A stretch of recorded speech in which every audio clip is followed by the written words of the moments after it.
deputado estadual aqui, Marcelo Freixo, né? Lá do Rio de Janeiro, inclusive nas últimas eleições agora para prefeito, ele fez aí, toda a equipe lá fez uma das campanhas, eu acho, mais emocionantes realmente que o Brasil teve, né? Ele levar para a rua, a juventude participando, realmente a cidade se movimentou, né? E aí, Marcelo, bom? Como você está? Bem? Prazer estar aqui com vocês, com a equipe do Toninho, um mandato que eu acompanho, que eu admiro muito. E é bom a gente falar um pouquinho sobre cidade, né? Ou a gente pensar. Estou doido para ouvir vocês, o que está acontecendo em São Paulo, porque no Rio não acontece. Então, o que está acontecendo em São Paulo? Então, quando você fala que o Rio não acontece, Marcelo, é uma das coisas que, assim, né, o paulista, antes escutava muita coisa do Rio. Agora, fora a violência que a gente escuta, mas assim... Isso continua. Não escuta outras coisas, assim. E o que a gente vê, assim, funcionário público não recebendo pagamento há meses, política pública não funcionando, saúde, uma série de coisas, de uma crise social sem precedentes aqui. Sem precedentes, também é muito grave, assim, eu estou no parlamento há 10 anos, né? Como deputado estadual, eu não fui vereador, eu não tive essa experiência de vereador.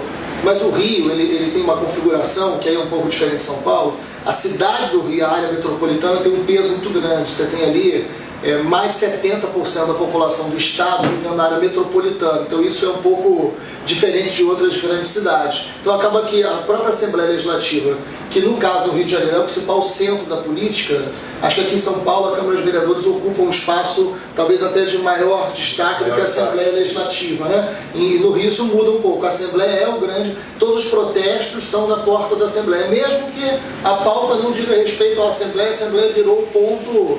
2013, por exemplo, isso foi muito forte, aquela imagem da Assembleia. Hoje, a Assembleia está cercada por grades, com a Força Nacional de Segurança amplamente armada, 24 horas na porta da Assembleia Legislativa.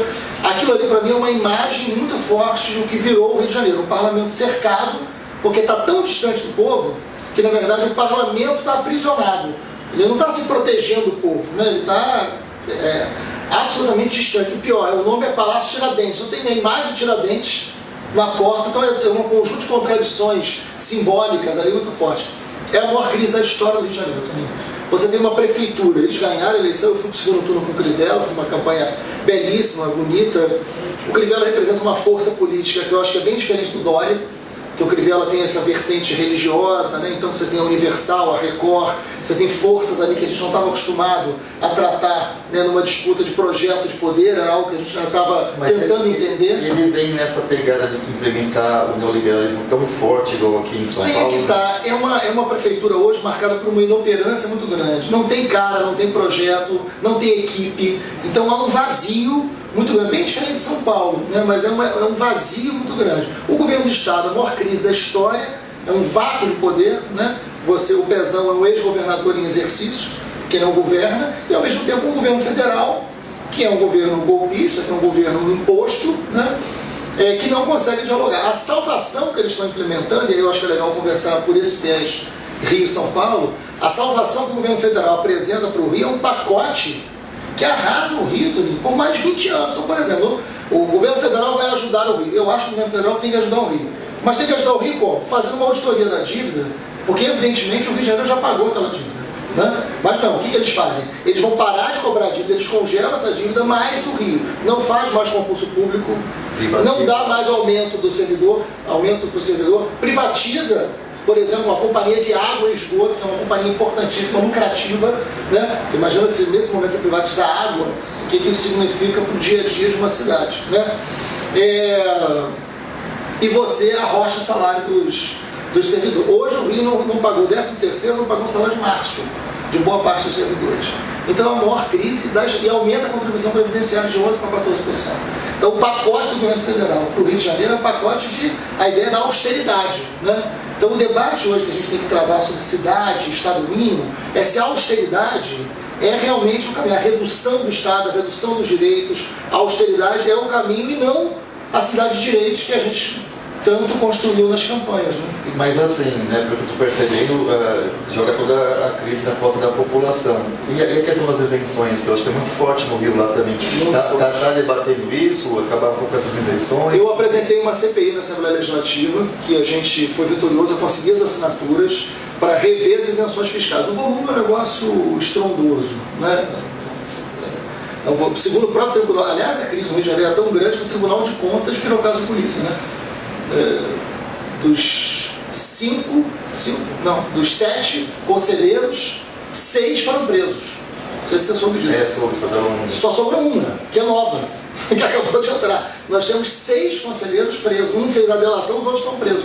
Então, assim, é um nível de banditismo estrutural na política que é fruto de 10 anos do governo do PMDB. Importante que se diga isso. Cabral está em Bangu, está preso. Né? Então, é uma imagem de um governo que tem um nível de descrédito, de desgaste, que não consegue implementar nenhuma política. Né?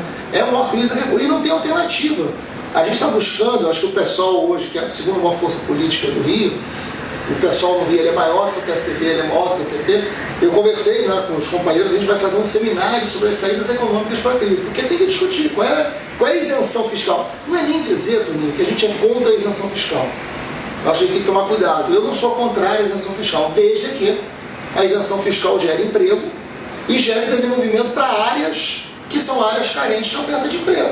Né? Se uma determinada empresa ela pode ser estabelecida em um lugar, ela tem responsabilidade ambiental, ela provoca dano, ela gera emprego, né? E ela vai ser instalada num lugar onde você tem, por exemplo, uma juventude que não tem acesso ao primeiro emprego, eu acho que cabe a essa empresa algum tipo de incentivo fiscal para gerar uma contrapartida. Mas isso tem que ser feito com transparência e planejamento, que não é o que acontece.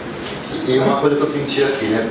Passou aqui na gestão passada 5 projetos de isenções fiscais. Um deles era para transporte de ônibus, né? Para as empresas de ônibus. Isso é um escárnio, né? Então, sendo que aqui na Estado de São Paulo essas empresas têm maior taxa de lucro em média do que no Brasil. Em torno de 18%. Qual é a justificativa para a isenção fiscal disso? Assim, os projetos vêm sem uma justificativa clara. E mais, sem o estudo, qual que é o impacto que vai ter no orçamento. Quer dizer, aí que você fica pensando, Freixo, né? Ajudou quem nas eleições, bancou quais partidos, porque não é possível, né? Exatamente, é por isso que a questão da transparência é um elemento muito importante. Lá no Rio, por exemplo, o Cabral deu isenção fiscal para a joalheria. Aí eu fiquei pensando assim, parece piada, né? Mas joalheria não é isenção fiscal. Aí você vai ver a investigação sobre o Cabral, um dos lugares que ele lavou dinheiro foi comprando joia.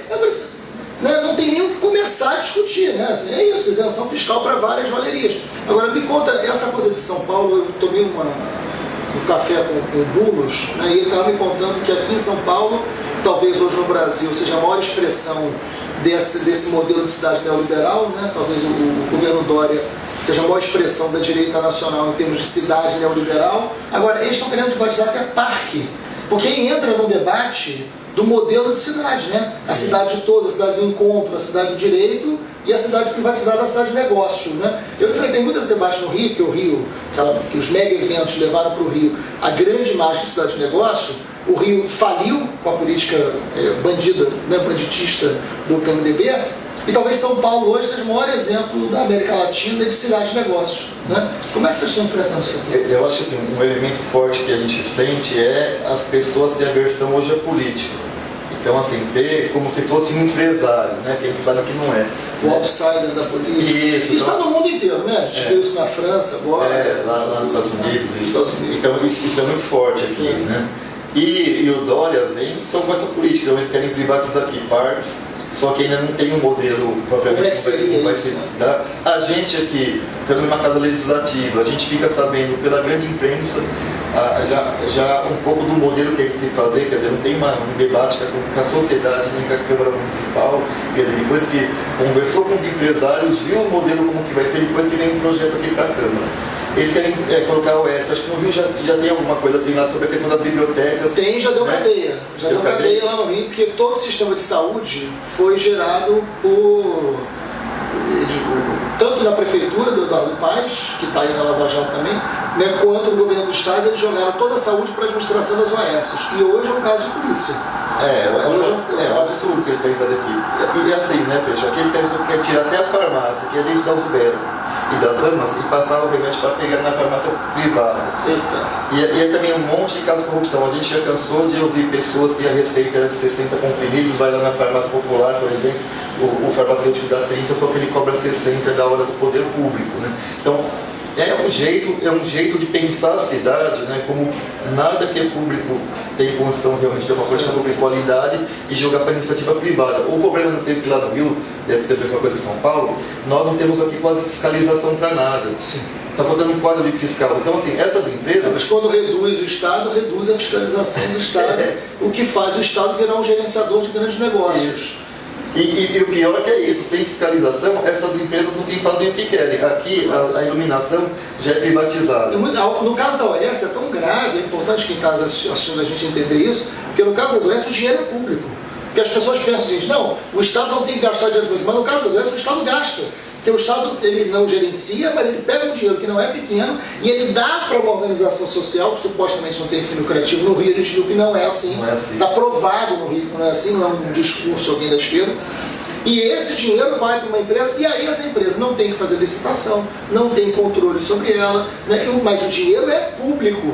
Às vezes não segue nem as diretrizes da política que deveria seguir, que quem faz isso é o governo municipal. Então, às vezes ela se contrapõe, inclusive, a política que o município está implementando. E é a morte do SUS, né? É a morte do serviço de saúde pública. E aí tem um papel importante, assim, a gente tem críticas à política do Estado? Tem. A gente acha que o Estado muitas vezes fica um Estado inoperante, um Estado que tem pouca transparência. Mas a solução não é um não-Estado. Porque um Estado mais garantidor da política pública, ele é o principal instrumento para combater a desigualdade social.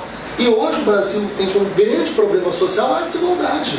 O Brasil ainda é um dos países mais desiguais do mundo. As grandes cidades como Rio e São Paulo são cidades muito desiguais. E essa crise aumenta a desigualdade. Esse que é o debate, inclusive, aqui, que está passando na Câmara, também no Sampaprev, que é a aposentadoria complementar, a previdência complementar, né?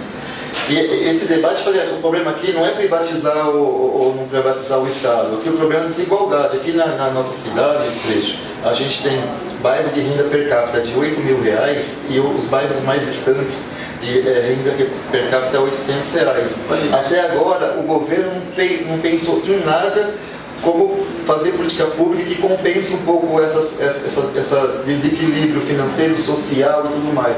Quer dizer, o projeto que vem é para dar lucro ainda para os poderosos, para quem tem muito dinheiro.